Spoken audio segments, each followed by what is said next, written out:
We're here because this week is the 75th anniversary of something that the government and Wall Street don't want you to be reminded of. The WPA, the creation of the Works Project in 1935. Right. Yeah. Put almost 9 million people to work, most of them at the prevailing wage, doing every kind of job imaginable.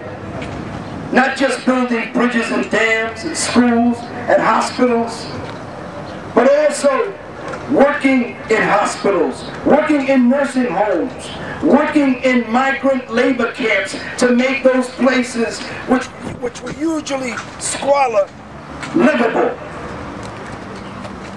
It was the biggest public works program to beat depression-level unemployment in the mid-30s. But they don't want you to remember it because they don't want people thinking about a big public works program. That's right. We started with 52,000 jobs, and now they cut 35,000, and now we're only at 17,000. I'm one of the few right now in a lottery trying to get a job for the summer. That's ridiculous, don't you agree? And that's New York. So especially when we want to try to make a difference, and when we want to try to be independent and just do something to better ourselves, you know, they say no. You can't, you don't have the right to work. We're going to cut 35,000 jobs because you don't deserve it. I just want to say it's disgusting that if I want to go to college and I want to pay it through my way because I want to get a job, that now it is impossible. Now it's that much harder for me to pay my way through my college. So now how am I going to get a job after college? And how am I going to feed the family I want to have? But they always have jails available for when I make the mistake because I didn't have a job to go to, right?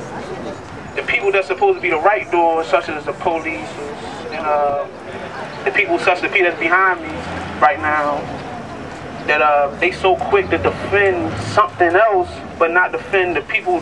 Right, they're supposed to protect and serve us, right? Right, and that's what I thought.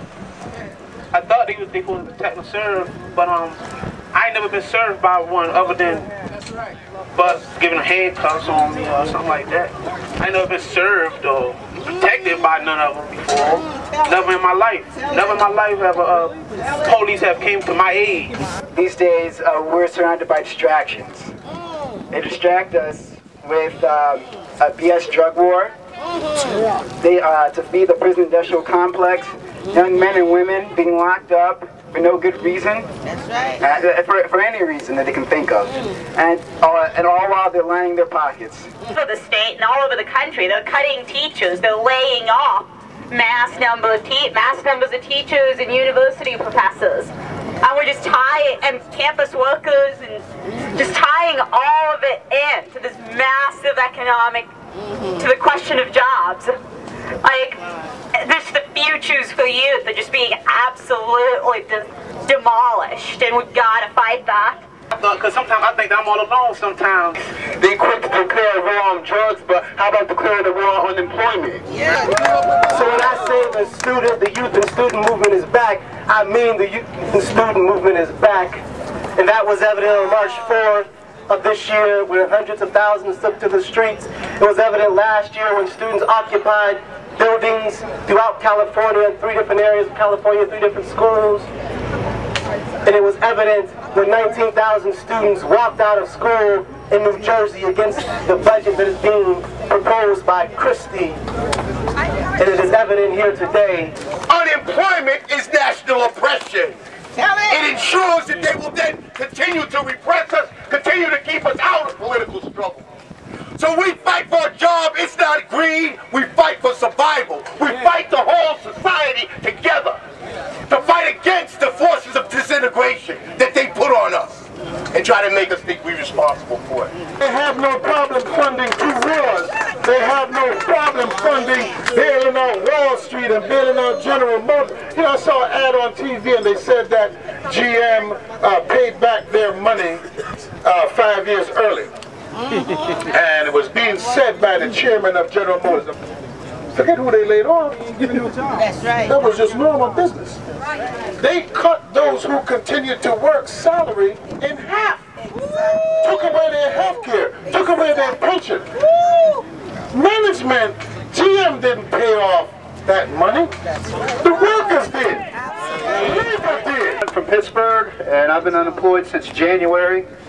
It's hard finding work, and it's really great to see you all out here in solidarity. Let's get the message out there, okay? We need jobs. We know for a fact that the WPA was not, given out by some generous politicians who felt sorry for the poor people who were having a hard time during the Depression. No, the WPA was taken by us. We demanded it, we fought for it, we sat down in the streets, we fought for our rights, and that's the only way that we got it. And we don't need to despise humble beginnings or small beginnings, because you have to start somewhere.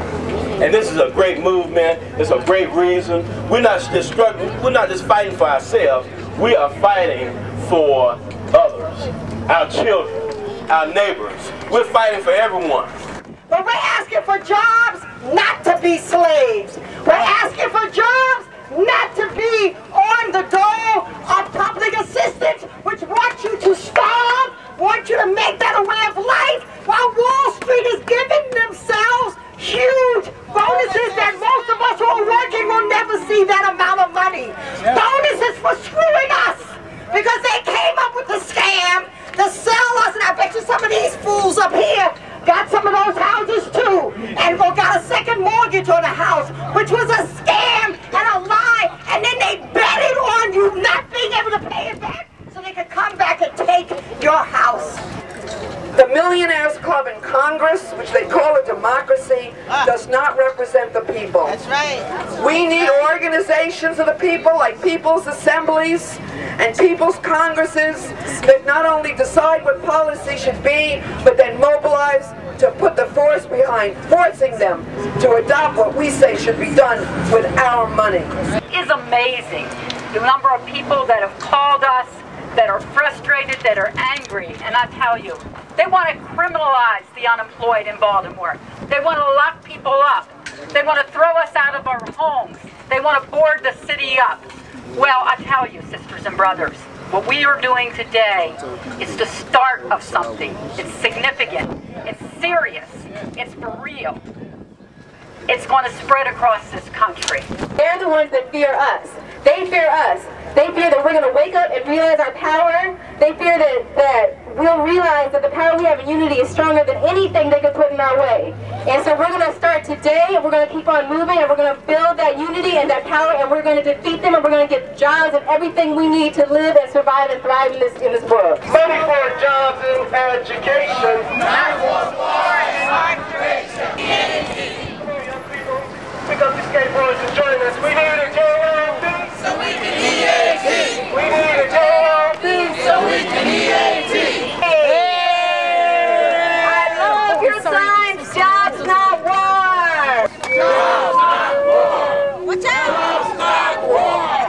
Jobs, not war. Jobs, not war. Brick by brick, wall by wall, we're gonna free Maria Abu-Jamal. They're claiming that we're gaining jobs, but at the same time, the official unemployment rate is going up. In the city of Detroit, we have an official unemployment rate of approximately 28%.